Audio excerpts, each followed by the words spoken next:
மாநாட்டுடைய தீர்மானங்கள்.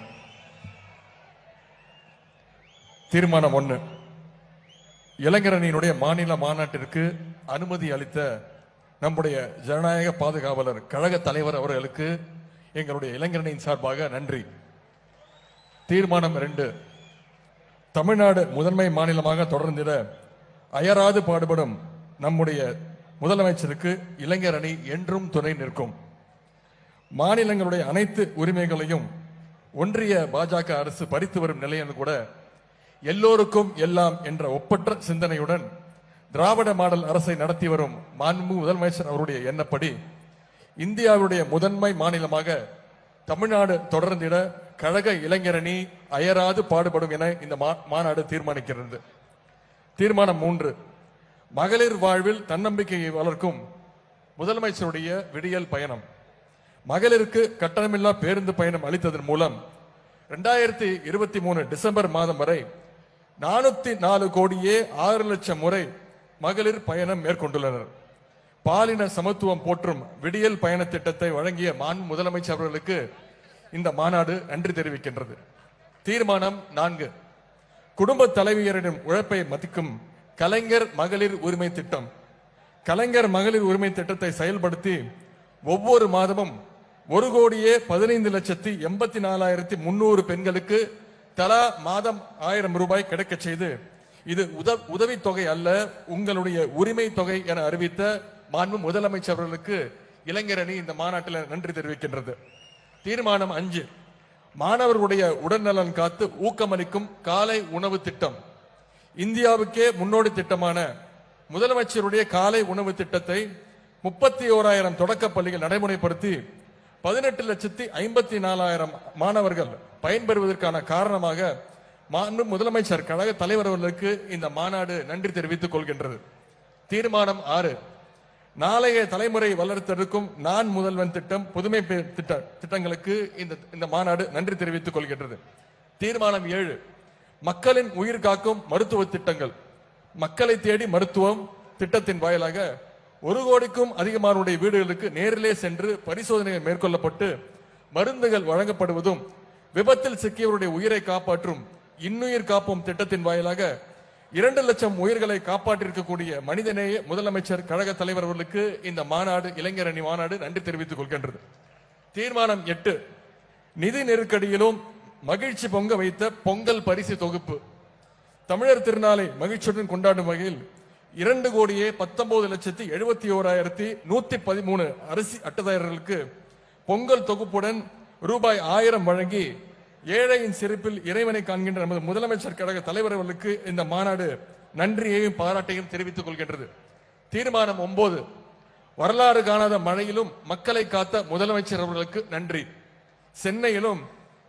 சென்னைக்கு அருகில் உள்ள மாவட்டங்களிலும் தென் தமிழ்நாட்டிலும் உள்ள மாவட்டங்களிலும் பெய்த வரலாறு காணாத மழையினால் ஏற்பட்ட வெள்ள பாதிப்புகளிலிருந்து மக்களை மீட்க குடும்பங்களுக்கு தலா 6,000 ரூபாய், வீடு, பயிர், கால்நடை இழப்பீடுகளுக்கு மொத்தம் 1000 கோடி ரூபாய்க்கு மேல் நிவாரணம் வழங்க உத்தரவிட்ட கழக தலைவர் மாண்பு முதலமைச்சர் அவர்களுக்கு இந்த மாநாடு நன்றி தெரிவித்துக் கொள்கின்றது. தீர்மானம் 10, நூற்றாண்டு நாயகர் முத்தமிழர் கலைஞருடைய லட்சிய வழி நடப்போம்.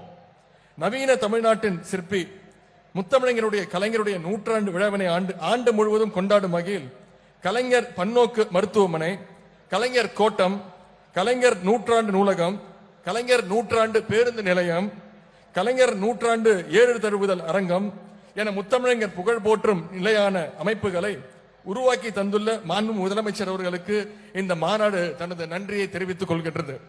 தீர்மானம் 11, தமிழ்நாட்டை முதலீட்டாளர்களுடைய முதல் முகவரியாக்கிய முதலமைச்சர்.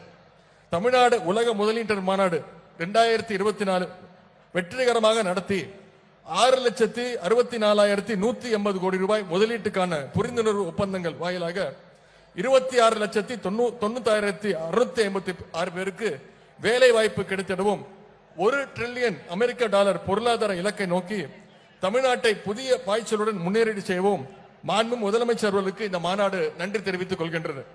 தீர்மானம் 12, தமிழர்களை ஊக்குவிக்க விளையாட்டு போட்டிகளை இளைஞர் அணி முன்னெடுக்க உறுதி எடுத்துக் கொள்கின்றது. தீர்மானம் 13, உயிர் பலி. நீட் நுழைவுத் தேர்வை ஒழிக்கும் வரை நம்முடைய போராட்டம் ஓயாது. தங்கை அனிதா முதல் சென்னை ஜெகதீஸ்வரன் வரை தமிழ்நாட்டு மாணவருடைய மருத்துவ கனவை சிதைத்து உயிர்களை பறிக்கின்ற நீட் தேர்விலிருந்து விலக்கு கோரி உண்ணாநிலை அறப்போரை முன்னெடுத்த இளைஞரணி, அதனைத் தொடர்ந்து நீட் விலக்கு நம்முடைய இலக்கு என்ற முழக்கத்துடன் இதுவரை 85 லட்சத்துக்கும் அதிகமான கையெழுத்துக்களை பெற்று ஒரு மாபெரும் மக்கள் இயக்கமாக மாற்றி காட்டியுள்ள நிலையில் நீட் தேர்வு ஒழிப்பில் இறுதி வெற்றியாய் முழுமையாக பெற்றே தீரும் என்ற இந்த மாநாடு தீர்மானிக்கிறது. தீர்மானம் 14, குலக்கல்வி முறையை புகுத்தும் தேசிய கல்விக் கொள்கையை எதிர்த்து இந்த இளைஞரணி எதிர்த்து போராட்டம் நடத்தும் என்று தீர்மானம் நிறைவேற்றப்படுகின்றது. தீர்மானம் 15, மாநில பட்டியலுக்கு கல்வி மருத்துவத்தை மாற்ற வேண்டும். பள்ளி கல்வி முதல் உயர்கல்வி வரை அனைத்திலும் ஒன்றிய அரசினுடைய ஆதிக்கம் நீடிப்பது அந்தந்த மாநிலத்தின் மொழி, பண்பாடு, திறன் மேம்பாடு ஆகியவற்றை சிதைக்கும் நோக்கத்தில் இருப்பதாலும் ஜனநாயக நெறிமுறைகளுக்கு நேர் எதிரானது என்பதாலும் பொதுப்பட்டியலில் உள்ள கல்வியையும் மருத்துவத்தையும் மாநில பட்டியலுக்கு மாற்றிட வேண்டும் என்பதை வலியுறுத்தி அதற்கான சட்ட வழிமுறைகளை இளைஞரணி முன்னெடுக்கும் என்று இந்த மாநாடு தீர்மானிக்கின்றது. தீர்மானம் 16, முதலமைச்சரே பல்கலைக்கழக வேந்தர். தமிழ்நாட்டின் செம்மொழியான உயர்கல்வி ஆராய்ச்சி கல்வி நீடித்திட பல்கலைக்கழக வேந்தர் எனும் உயர் பொறுப்புக்கு நியமன பதவியில் உள்ள ஆளுநருக்கு பதிலாக மக்களால் தேர்ந்தெடுக்கப்பட்ட அரசின் முதலமைச்சரே தகுதியானவர் என்பதால் பல்கலைக்கழக வேந்தராக முதலமைச்சர் அவர்கள் செயல்படுவார் என்கின்ற தமிழ்நாடு அரசினுடைய சட்ட முன்வடிவை இளைஞரணி ஆதரிப்பதுடன் அதை விரைந்து நிறைவேற்ற வேண்டும் என்று இந்த மாநாடு வலியுறுத்துகின்றது. தீர்மானம் 17, ஆளுநர் பதவியை நிரந்தரமாக அகற்றிட வேண்டும். மக்களால் தேர்ந்தெடுக்கப்பட்ட மாநில அரசுகளை, குறிப்பாக பாரதிய ஜனதா கட்சி ஆட்சியில் இல்லாத மாநில அரசுகளை நியமன பதவியான ஆளுநர் பதவியை கொண்டு செயல்பட விடாமல் தடுக்க முயற்சித்து ஆளுநர்களை கொண்டு இணை அரசாங்கம் நடத்துவதற்கு திட்டமிடும் ஒன்றிய பாசிச பாஜக அரசினுடைய ஜனநாயக விரோத போக்கினை கண்டிப்பதுடன் ஆளுநர் பதவி என்ற தொங்கு சதையை நிரந்தரமாக அகற்றுவதை ஜனநாயகத்தை பாதுகாப்பதற்கான தீர்வு என இம்மாநாடு தீர்மானிக்கின்றது. தீர்மானம் 18, தமிழ்நாட்டில் உள்ள ஒன்றிய அரசு வேலைகளில் தமிழர்களை நியமிக்க வேண்டும். 10 ஆண்டு கால ஒன்றிய பாஜக அரசு பொதுத்துறை நிறுவனங்களில் தமிழ்நாட்டு இளைஞர்களுடைய வேலை வாய்ப்பை பறித்து பிற மாநிலத்தைச் சேர்ந்தவர்களை திட்டமிட்டு திணிக்கும் முயற்சியை மேற்கொண்டு வருவதன் மூலம் தமிழ்நாட்டு இளைஞர்களை வஞ்சிப்பதுடன் பிற மாநிலத்துடன் பகையுணர்வை வளர்க்கும் அளவுக்கு அந்த போக்கையும் மேற்கொண்டு வருவதை வன்மையாக கண்டிப்பதுடன் தமிழ்நாட்டில் உள்ள ஒன்றிய அரசு சார்ந்த நிறுவனங்களில் தமிழ்நாட்டைச் சேர்ந்த தகுதியான விண்ணப்பதாரர்களுக்கே முன்னுரிமை அளித்து பணியிடங்களில் நியமித்திட வேண்டும் என்றும் ஒன்றிய அரசுடைய பொதுத்துறை நிறுவனங்களிலும் இடஒதுக்கீடு பின்பற்ற வேண்டும் எனவும் இந்த மாநாடு தீர்மானிக்கின்றது. தீர்மானம் 19, மாநிலங்களுடைய அதிகாரங்களை பறிக்கும் ஒன்றிய அரசிற்கு கண்டனம். ஜம்மு காஷ்மீர் தனக்கு வழங்கப்பட்டிருந்த சிறப்பு உரிமைகளை இழந்ததுடன் மாநிலம் என்ற தகுதியையும் இழந்தது. 2 யூனியன் பிரதேசங்களாக பிளக்கப்பட்டிருக்கிறது.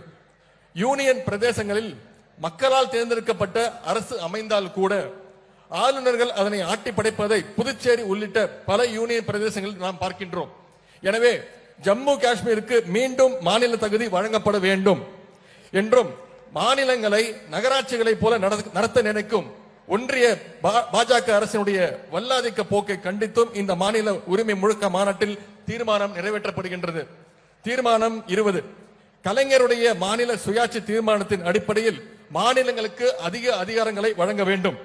1969ஆம் ஆண்டு முதலாக முதலமைச்சரான முத்தமிழர் டாக்டர் கலைஞர் அவர்கள் நீதியரசர் திரு ராஜமன்னார் தலைமையிலான குழுவை அமைத்து அதன் பரிந்துரைகளை பெற்று தமிழ்நாடு சட்டமன்றத்தில் 1974ஆம் ஆண்டில் மாநில சுயாட்சி தீர்மானத்தை நிறைவேற்றினார்.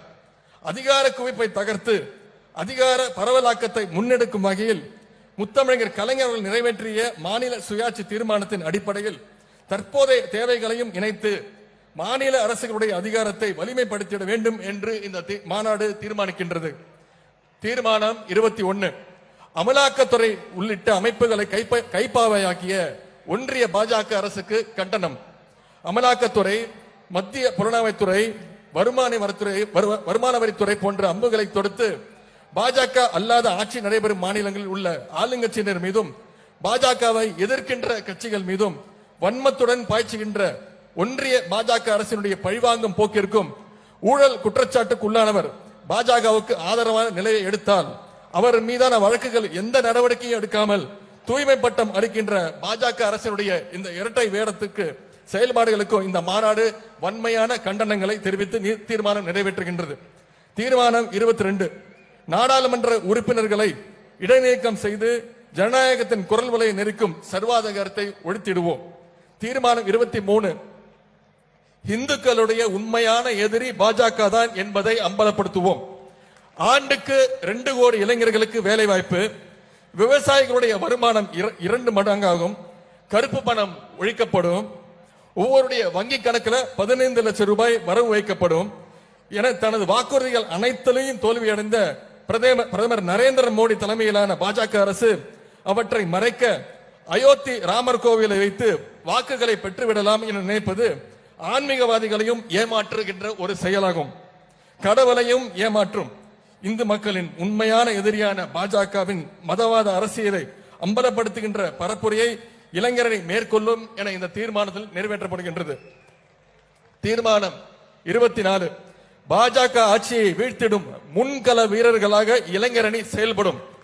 10 ஆண்டு காலம் மக்களுடைய அடிப்படை பிரச்சனைகளுக்கு தீர்வு காணாமல் இந்தியாவை சீர்கடச் செய்து வருவதுடன் தமிழ்நாட்டை தொடர்ந்து வஞ்சித்து வரும் பாசிச பாஜக ஆட்சியை அடியோடு வீழ்த்திட மாண்புமிகு முதலமைச்சர் கழக தலைவர் அவர்கள் முன்னெடுக்கும் தேர்தல் களங்கள் அனைத்திலும் இளைஞரணி தம்பிமார்கள் முன்கள வீரர்களாக போர் வீரர்களாக செயல்படுவார்கள் என இந்த தீர்மானம் நிறைவேற்றப்படுகின்றது. தீர்மானம் 25 நாடாளுமன்ற தேர்தலில் ஆட்சி மாற்றத்திற்கான சூளுரை. சமூக நீதி, மத நல்லிணக்கம், சமத்துவம், மாநிலங்களுடைய உரிமைகள், தாய்மொழி வளர்ச்சி, பரவலான பொருளாதார கட்டமைப்பு, மனித உரிமை இவற்றை கொள்கைகளாக கொண்ட இயக்கங்கள் ஒருங்கிணைப்பான இந்தியா கூட்டணியை உருவாக்குவதில் முன்னணி பங்காற்றிய திராவிட மாடல் முதலமைச்சர் கழக தலைவர் அவருடைய வழிகாட்டுதலில் இயங்குகின்ற கழக இளைஞரணி 2024 நாடாளுமன்ற தேர்தல் களத்தில் அனைத்து தொகுதிகளிலும் கழகத்துடைய தலைமையிலான கூட்டணியுடைய வெற்றிக்கு துணைக்கு தன்னை முழுமையாக அர்ப்பணிக்கும். இந்திய ஒன்றியத்தில் ஆட்சி மாற்றத்தை ஏற்படுத்தி காட்டும், அதற்கு இளைஞரணி பொறுப்பேற்கும் என்ற அந்த தீர்மானத்தையும் நிறைவேற்றுகின்றோம். இந்த 25 தீர்மானங்களையும் கழக இளைஞரணி தம்பிமார்கள் அனைவரும் கைதட்டி வரவேற்று நிறைவேற்றி தருமாறு கேட்டுக்கொள்கின்றேன்.